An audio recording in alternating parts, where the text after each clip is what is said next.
For today's ulalam ay magluluto ako ng tortang dilis. Meron akong 4 na kutsarang cornstarch para maging crispy ang ating dilis at nagtimpla na rin ako, nagbudbud ng pamintang durog, ajinomoto at asin. Meron din ako ilang botel ng bawang. Gagayat-gayatin ko yan mamaya. Heto na, tapos na nga magayat.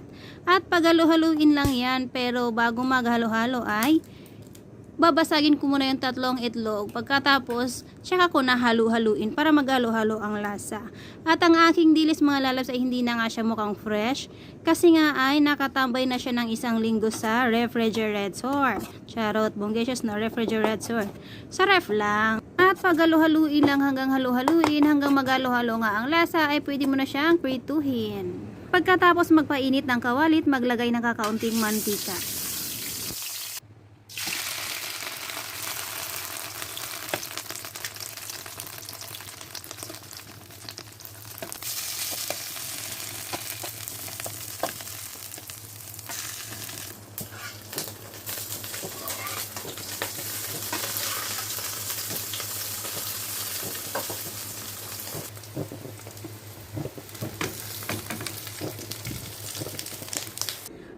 Kain tayo, mga unta ninyo, mga lalabs.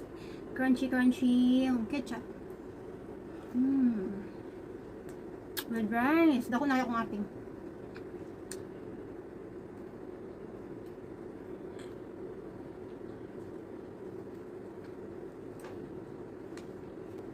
Dapat mo kauman, Jod. Ang kaning sudan ni sausaw. Kaya rosmar lagi no rosmar tan. May tanak kay ang sus, kamuto niya ang sus. Anak ko niya ang sus, ibutang sa sudan. Pwede man ang sudan eh, sa sus. Diba?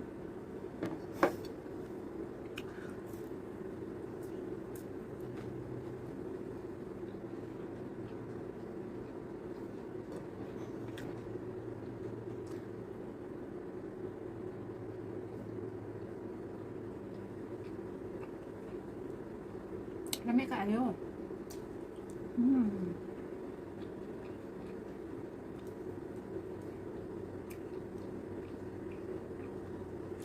Kababoy na des.